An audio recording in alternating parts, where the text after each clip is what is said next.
Porque quando o Corinthians joga, sempre é um grande jogo. Muito. Sabe? Então eu assisto. Eu gosto de futebol. Nunca aceitei a ideia que futebol é o ópio do povo. Quando a gente fundou o PT em 82, teve uma Copa do Mundo. E a gente estava em Bragança Paulista, num sítio de um amigo, sabe, ia começar o jogo da seleção. Eu era presidente do PT. O PT tinha só 2 anos de vida. Aí chega um companheiro meu, chamado Mané da Conceição, que era um companheiro que tinha sido preso, tinha sido torturado, sabe, perdeu uma perna, deu trombose na perna dele, na cadeia granguena.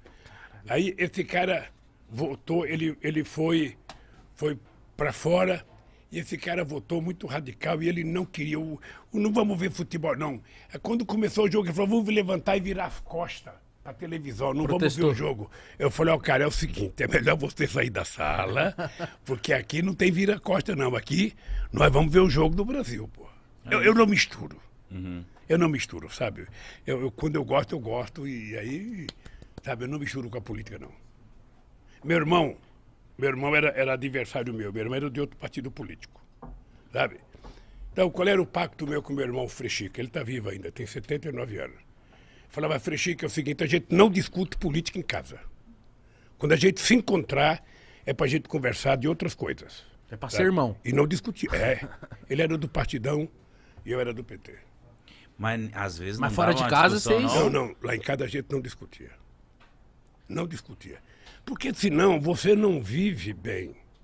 Você tem que separar os lugares que você, sabe, pode falar de determinadas coisas. E eu e ele vivemos bem. Até hoje ele que me colocou no movimento sindical, ele que me levou, sabe? Eu não gostava de sindicato, eu odiava sindicato. Por quê? Porque eu era despolitizado. Você sabe que ser despolitizado é moda, né? Ser ignorante é moda no governo Bolsonaro. Quanto mais ignorante, mais moda. Melhor. É, Quanto mais, melhor. Mas é isso que eu ia te perguntar. Por exemplo, eu vim de uma frota, Uma safra? De uma safra de pessoas que vêm daquela coisa assim, mano, política não se discute, não quero saber dessas porra, é tudo um bando de safado, não quero saber de porra nenhuma. Então, ultimamente, por causa do meu trabalho, eu tenho que me informar, eu tenho que aprender. Mas só que eu vim com isso na minha cabeça, de não quero saber de nada, não quero discutir, vai com esse papo chato pra lá. Por que você acha que no Brasil tem muitas pessoas que têm esse posicionamento de tipo assim, mano, eu não quero saber nem do Lula, nem do Bolsonaro, nem de ninguém. E aí acaba que a pessoa não serve pra nada também, né? Se ela não se posicionar e etc. Ô, Mitica, eu vou te contar uma história minha. Em 1978, eu comecei a ficar famoso porque nós fizemos as primeiras greves dos metalúrgicos no ABC. Eram greves, sabe? Primeiro foi greve por fábrica, depois nós fizemos greve. Nós fazíamos assembleia no estádio com 100 mil pessoas. Era muita coisa. Então, aí o pessoal começou a me convidar para ir para a política. E eu dizia assim, eu achava que eu era inteligente, eu dizia assim, eu não gosto de política e não gosto de quem gosta de política. Eu achava que era o máximo. A imprensa batia palma, eu saía na primeira página dos jornais, finalmente surgiu um operário que não gosta de política, ele não quer o poder, ele só quer melhorar um pouquinho o salário dele e tal. Aí, cara, foi passando 3, 4 meses, eu estava na rua fazendo campanha, sabe para quem? Pro Fernando Henrique Cardoso. Por quê? Porque ele era candidato ao Senado, sabe? Ele disputava com o Montoro e com o Cláudio Lembo. E ele tinha votado do exílio, era uma figura interessante, porque era mais jovem, porque era um cara mais à esquerda, sabe? Mais à esquerda, mas depois ficou mais à direita e tal. Mas eu tinha uma boa relação com ele, e não foi ele que pediu para mim, não. Fui eu que fui pedir para ele para apoiá-lo. Eu e muitos sindicalistas. Aí depois eu descobri que se a gente não cria um partido político, a gente estava ferrado.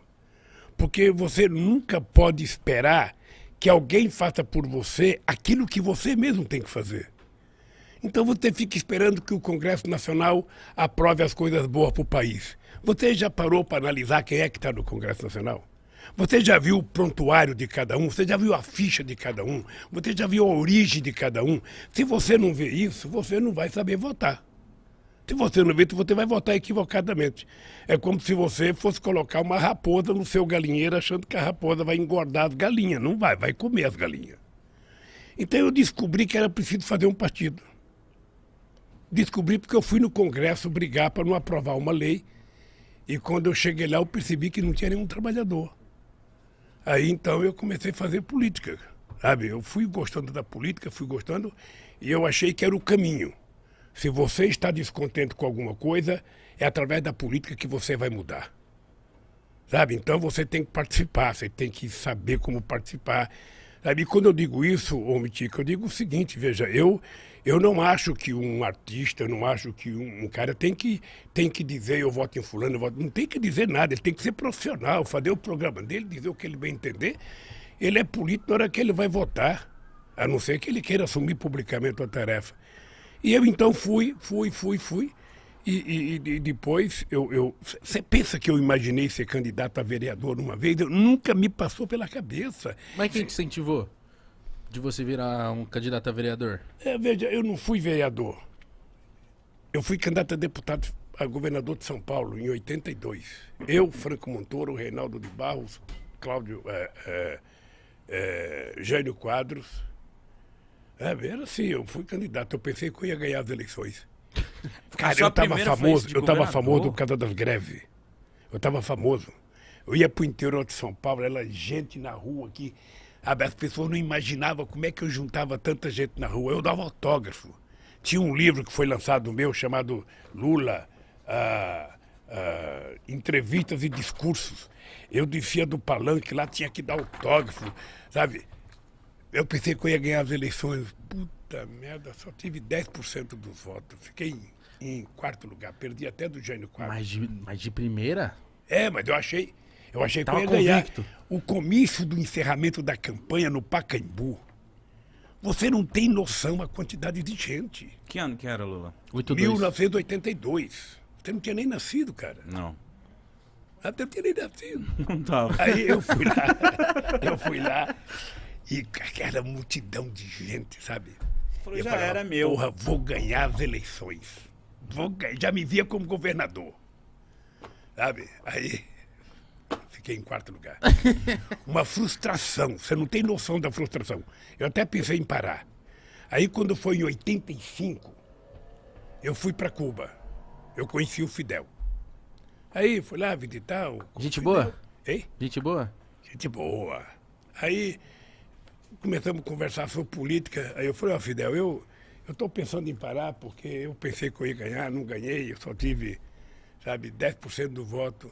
Ele falou, quanto que é 10% do voto? Eu falei, 1.254.000 votos. Nossa, ele falou assim para mim, ô Lula, não existe na história da humanidade nenhum operário metalúrgico que já teve 1.254.000 votos, cara. Você teve uma puta de uma votação, para com esse negócio de que foi derrotado, não tem. Aí eu falei, pô, eu sou bom. O Fidel falou, então... Sabe, então foi muito bom, porque isso me deu coragem de entrar na política, eu fui aprendendo. Era muito chato, porque eu imaginava que todo trabalhador ia votar em mim. Sabe, eu falava, bom, eu sou trabalhador, sou do Partido dos Trabalhadores, todo trabalhador vai votar em mim. Puta, eu ficava nervoso, mais nervoso. Eu ia fazer comício nas estradas, chegava, sabe, nos corta. A classe média, sabe, apoiava a gente, batia palma, sabe, nas universidades, todo mundo.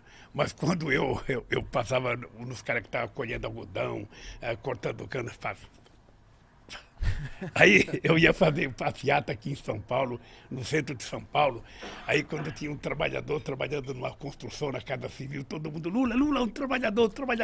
Aí mandava eu levantava a mão, cara.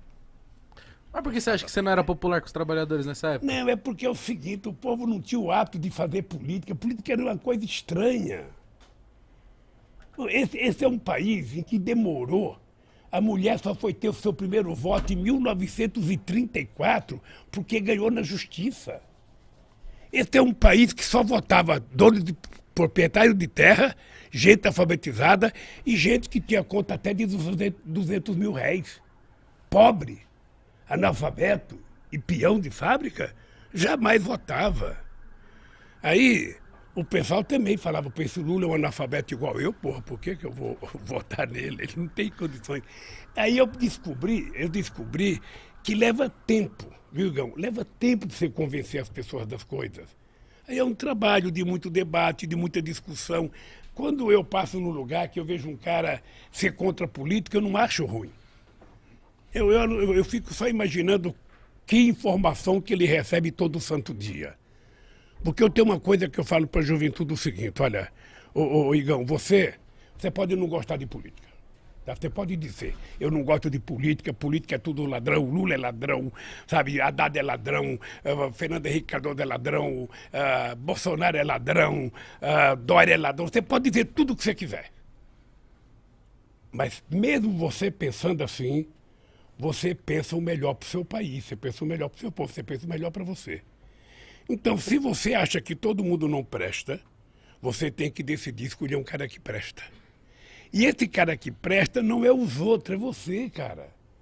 Então, coloca o político que você tem dentro de você para fora e seja você o político decente, sabe, porreta, sabe, que você quer.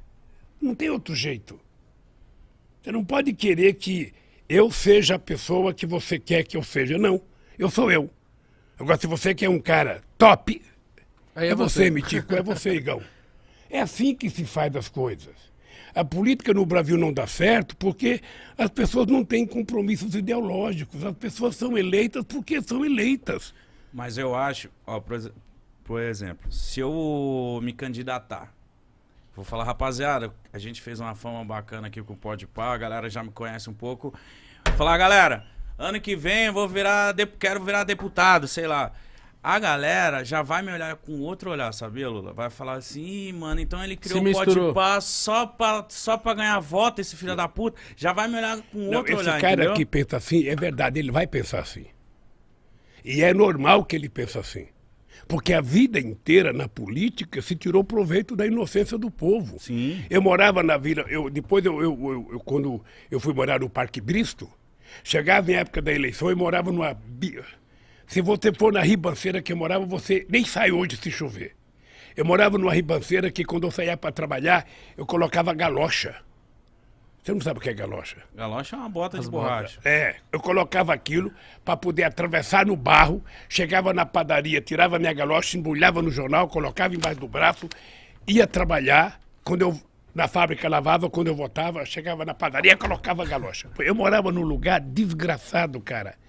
Quando eu chegava na época da eleição, aí aparecia lá, os caras colocavam poste na rua, sabe? Jogando poste, ia jogando guia, ia jogando sarjeta, vai melhorar a rua. Aí o povo votava naquele palhaço lá. Aí quando passavam as eleições, passava um caminhão recolhendo as guias, recolhendo os postes. Então o povo está acostumado a isso, então é normal.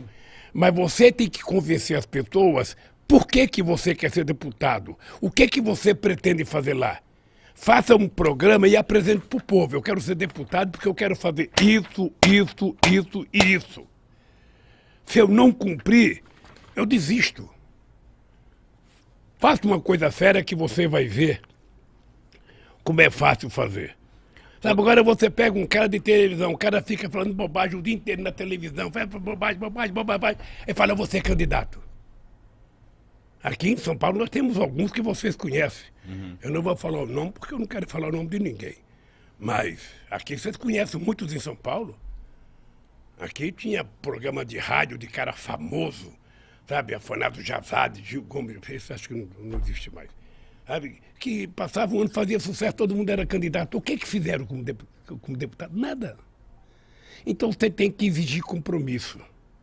Se você quiser um dia ser candidato, não seja candidato porque você quer ser deputado. Você tem que ser candidato porque você tem alguma coisa que você acha que é sério para fazer e você tem que colocar isso no papel e mostrar para o povo, olha, eu quero fazer tal coisa. Sabe, por exemplo, se não tiver compromisso, aí você elege só fazendeiro, você elege só empresário. Ninguém coloca que é fazendeiro para ser candidato, ninguém coloca lá, vote no Igão, sabe, fazendeiro, ninguém vai votar. Aí você vai colocar voto no Igão, um cara, sabe, contador, advogado, sabe, Youtuber. o youtuber. Aí O ninguém cara vota, não. Mas não sabe o que você pensa ideologicamente. É preciso a pessoa dizer o que pensa, Sim. de que lado ele está, quem que ele vai defender. Esse dia eu vi uma coisa fantástica. O quê? Uma catadora de papel em Brasília. Aí eu fui fazer uma reunião com os catadores de materiais recicláveis. E aí uma mulher falou assim, o presidente Lula, eu fui num debate, e aí uma mulher perguntou para mim, o que é ser de esquerda ou de direita? Ela falou assim, muito simples, de direita é quem defende o rico, de esquerda é quem defende os pobres. Pronto, está resolvido o meu problema. E não tá errada. E esse é o dado concreto. Sabe? Esse é o dado concreto. A direita ela defende o patrimônio, a direita defende o seu status quo, sabe? Ninguém está preocupado com a desigualdade. Você acha que é normal, ô Mitico, você acha que é normal? O mundo produz mais alimento do que o povo pode consumir. Muito mais alimento. Sabe? Por que tem 800 milhões de pessoas passando fome? Por que aqui no Brasil tem 19 milhões de pessoas passando fome quando nós acabamos com a fome em 2012? A ONU reconheceu. A ONU reconheceu que não tinha mais fome. Então é o seguinte, é porque as pessoas não têm compromisso. Não é porque falta comida, falta dinheiro para as pessoas comprarem. Falta dinheiro.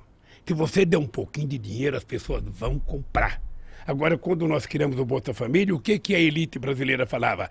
Ah, o Lula está criando vagabundo, o Lula está criando o exército de desempregado, essas pessoas não querem mais trabalhar, essas pessoas só querem agora fazer filho para poder ganhar mais.